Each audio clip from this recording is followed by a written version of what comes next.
কিন্তু লালন থামলেন না, কারণ লালন বুঝেছিলেন যে দর্শন কাউকে ক্ষুব্ধ করে না, সে দর্শন কারোর কাজে আসে না।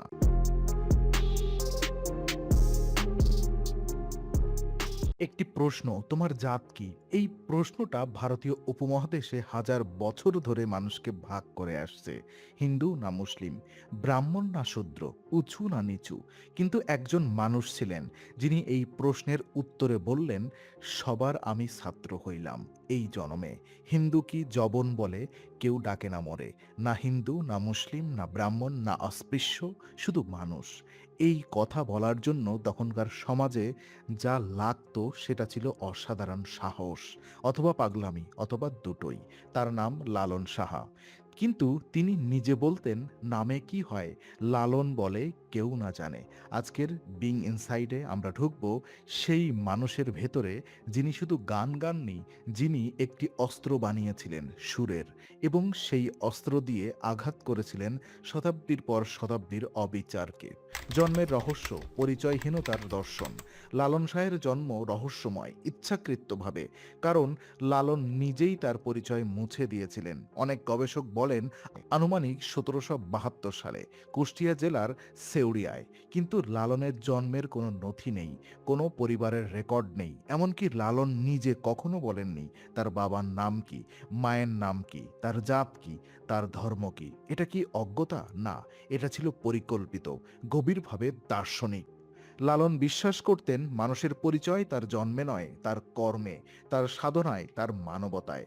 যে সমাজ জন্মের পরিচয়ে মানুষকে বিচার করে, সেই সমাজকে প্রশ্ন করার সবচেয়ে শক্তিশালী উপায় হলো নিজের জন্মের পরিচয় মুছে দেওয়া, এবং লালন সেটাই করেছিলেন। তবে একটি ঘটনা আছে যেটা লালনের জীবনের মোড় ঘুরিয়ে দিয়েছিল। গুটি বসন্ত, বসন্তের আঘাত এবং পরিত্যাগ, বিদ্রোহের জন্মভূমি।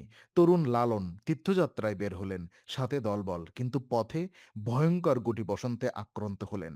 দলের সবাই পালিয়ে গেল, ছেড়ে গেল একা ফেলে পথে, অচেনা জায়গায়, মৃত্যুর মুখে। সেই অবস্থায় একজন মানুষ তুলে নিলেন তাকে, মুসলিম ফকির মলম সাহা এবং তার স্ত্রী মতিজান। তারা সেবা করলেন, সুস্থ করলেন। কিন্তু সুস্থ হওয়ার পর লালন ফিরে গেলেন নিজের গ্রামে, নিজের পরিবারের কাছে। কিন্তু গ্রাম তাকে গ্রহণ করল না, কারণ একজন মুসলিমের বাড়িতে থেকেছেন, তাদের স্পর্শ পেয়েছেন, খাবার খেয়েছেন, জাত গেছে। স্ত্রী চলে গেলেন, পরিবার দূরে সরে গেল, সমাজ বের করে দিল। এই মুহূর্তে একটি সাধারণ মানুষ হয়তো ভেঙে পড়তেন। কিন্তু লালন, লালন বুঝলেন এই সমাজ মিথ্যার উপরে দাঁড়িয়ে। যে সমাজ অসুস্থ মানুষকে সেবা করার পুরস্কার দেয় বহিষ্কার দিয়ে, সেই সমাজের নিয়ম মানার কোনো কারণ নেই। এবং সেখান থেকেই জন্ম নিল লালনের দর্শন। সেউরিয়া একটি আশ্রম এবং একটি বিপ্লব। বহিষ্কৃত লালন ফিরে গেলেন মলম শাহের কাছে, ছেউড়িয়ায়, কালী গঙ্গা নদীর তীরে। এখানেই গড়ে উঠল তার আখড়া। কিন্তু এই আখড়া ছিল অন্যরকম। এখানে হিন্দু আসতেন, মুসলিম আসতেন, উঁচু জাত আসতেন, নিচু জাত আসতেন। সবার জন্য একই আসন, একই খাবার, একই সম্মান। এটা ১৮০০ শতকের বাংলায় অকল্পনীয় ছিল, কারণ তখনকার সমাজে হিন্দু এবং মুসলিম একসাথে বসে খেলে দুই পক্ষের জাত যায়। উঁচু জাতের মানুষ নিচু জাতের পাশে বসলে সমাজচ্যুত হয়। কিন্তু লালনের আখড়ায় এই নিয়ম ছিল না, কারণ লালন বলতেন, জাত বানাইছে কে? মানুষ, এবং মানুষের বানানো জাত মানুষই ভাঙতে পারে। এই আখড়া থেকেই ছড়িয়ে পড়তে লাগলো লালনের গান এবং লালনের দর্শন। মনের মানুষ, দেহতত্ত্বের বিপ্লবী দর্শন। লালনের দর্শনের কেন্দ্রে আছে মনের মানুষ, অচিন পাখি, সেই অজানা সত্তা যা প্রতিটি মানুষের ভেতরে আছে, কিন্তু যাকে খুঁজে পাওয়া যায় না। মন্দিরে নয়, মসজিদে নয়, বেদে নয়, কোরআনেও নয়। লালন বলতেন, খাঁচার ভেতর অচিন পাখি কমনে আসে যায়, ধরতে পারলে মনোবেড়ি দিতাম পাখির পায়। এই অচিন পাখি কি আত্মা, ঈশ্বর, সত্যিকারের স্বাধীনতা? লালন নিজে কখনো সরাসরি বলেননি, কারণ লালনের দর্শনে উত্তরের চেয়ে প্রশ্ন বেশি গুরুত্বপূর্ণ। যে মানুষ প্রশ্ন করে সে মানুষ মুক্ত। যে মানুষ সব উত্তর জানে বলে মনে করে সে মানুষ বন্দী, বন্দী তার জাতের, বন্দী তার ধর্মের, বন্দী তার পরিচয়ের। লালনের দেহতত্ত্ব, অর্থাৎ মানব শরীরকে কেন্দ্র করে আধ্যাত্মিকতা এই দর্শনে বলা হয় ঈশ্বর বাহিরে নেই, ঈশ্বর তোমার ভেতরে, তোমার শরীরেই আছে সব সত্য, শুধু সেই সত্য খুঁজে পেতে হবে। এই চিন্তা প্রচলিত ধর্মের জন্য ছিল বিপজ্জনক, কারণ প্রচলিত ধর্ম বলে ঈশ্বর মন্দিরে, মসজিদে, পুরোহিতের কাছে, মোল্লার কাছে। লালন বললেন না, ঈশ্বর তোমার কাছে, শুধু তোমার কাছে, আর কারোর মধ্যস্থতার দরকার নেই। এই একটা কথা পুরো ধর্মীয় প্রতিষ্ঠানকে চ্যালেঞ্জ করে। গানকে অস্ত্র বানানো, সুরের বিপ্লব। লালন লিখেছিলেন আনুমানিক ২ থেকে ৩ হাজার গান। কিন্তু এই গানগুলো শুধু সঙ্গীত নয়, এগুলো ছিল দার্শনিক বক্তৃতা, রাজনৈতিক ইস্তিহার, সামাজিক সমালোচনা, সুরের মোড়কে। কেন সুরের মোড়ক? কারণ লালন বুঝেছিলেন সরাসরি বললে শাসক শুনবে না, পুরোহিত শুনবে না, মোল্লা শুনবে না, কিন্তু গান সবাই শোনে। ধনী শোনে, গরিব শোনে, হিন্দু শোনে, মুসলিমও শোনে, এবং গানের মধ্যে লুকানো সত্য মনের গভীরে ঢুকে যায়। সেন্সর করা কঠিন, নিষিদ্ধ করা কঠিন, কারণ গান তো শুধু গান মনে হয়। কিন্তু লালনের গান শুনে যে মানুষ ভাবতে শুরু করত, সে আর আগের মতো থাকতো না। এই কৌশল ইতিহাসের সবচেয়ে বুদ্ধিমান বিপ্লবীদের একটি। জাতপাত বিরোধিতা, সরাসরি আঘাত। লালনের গানে জাতপাতের বিরুদ্ধে সরাসরি আক্রমণ ছিল। জাত গেল বলে, এ কি আজব কারখানা! এই গান শুনলে তখনকার উচ্চবর্ণ হিন্দু সমাজ ক্রুদ্ধ হতেন, কারণ লালন বলছেন জাত একটি কারখানা, মানুষের বানানো, ঈশ্বরের নয়। কেউ মালা, কেউ তসবি গলায়, তাইতে কি জাত ভিন্ন হয়? মালা পরলে হিন্দু, তসবি পরলে মুসলমান, কিন্তু এই পার্থক্য কি আসলে কোনো পার্থক্য? মানুষ তো একই। লালন আরো বললেন, ছেলেমেয়ে যে পথে জন্মে, সেই পথে জন্মায় সবাই সমান। জন্মের সময় কেউ জাত নিয়ে আসে না, জাত চাপিয়ে দেওয়া হয় জন্মের পরে সমাজের দ্বারা। এই কথা ১৮০০ শতকের বাংলায় বলা ছিল অত্যন্ত বিপজ্জনক, কারণ জাত ছিল তখন শুধু সামাজিক নয়, ধর্মীয়ভাবে পবিত্র, ঈশ্বরের বিধান। লালন বললেন এই বিধান ঈশ্বরের নয়, মানুষের, এবং মানুষের বানানো, মানুষই ভাঙতে পারে। রবীন্দ্রনাথ এবং লালন, দুই দার্শনিকের সাক্ষাৎ। ১৮৮৯ থেকে ১৮৯১ সাল। রবীন্দ্রনাথ শিলাইদহে, জমিদারি দেখাশোনায়, পদ্মার তীরে, এবং সেই সময়ে লালনের আখড়ার কাছেই সেউরিয়ায়।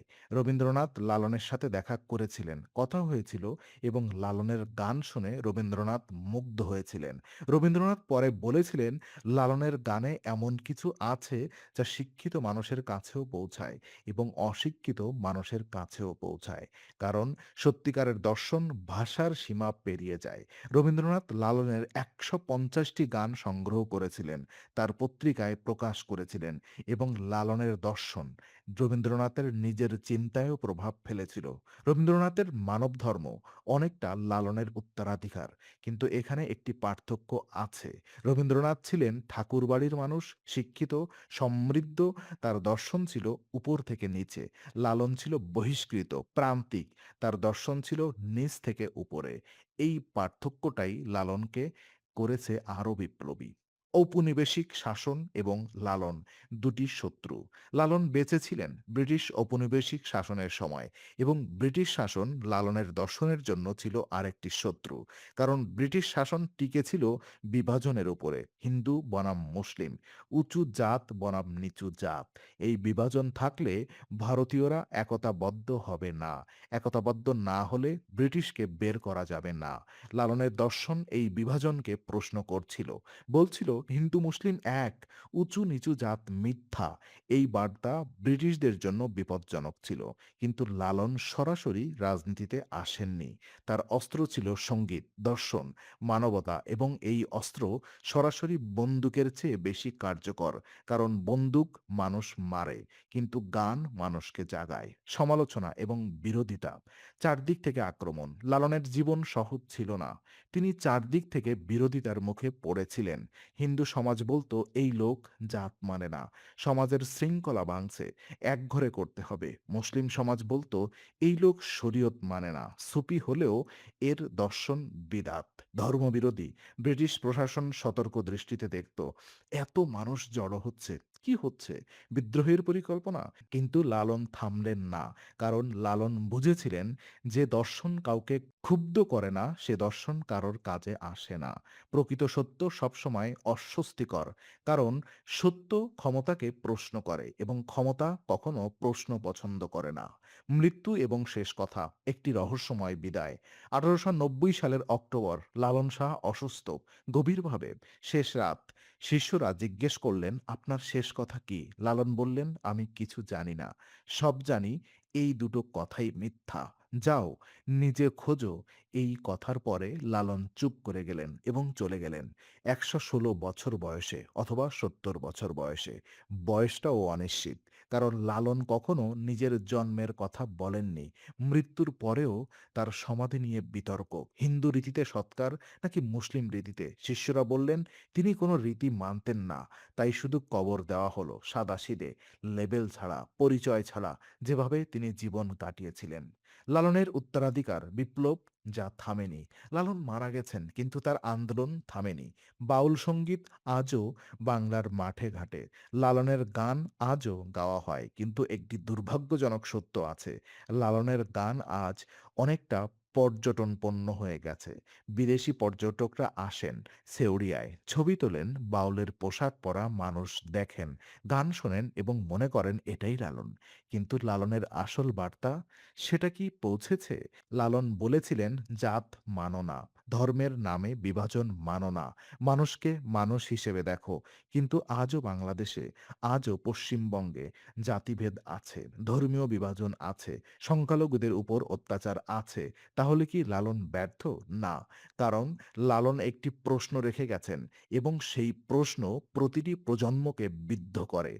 মানুষ হতে কেন এত বাধা? এই প্রশ্নের উত্তর প্রতিটি প্রজন্মকে নিজে খুঁজতে হবে। আধুনিক প্রাসঙ্গিকতা, লালন কেন আজও জরুরি? ২০২৬ সাল, পৃথিবীতে ধর্মীয় জাতীয়তাবাদ বাড়ছে। হিন্দুত্ব, রাজনীতি, ইসলামী মৌলবাদ, খ্রিস্টান জাতীয়তাবাদ, সর্বত্র আমরা এবং তারা, আমাদের ধর্ম এবং তাদের ধর্ম, আমাদের জাত এবং তাদের জাত।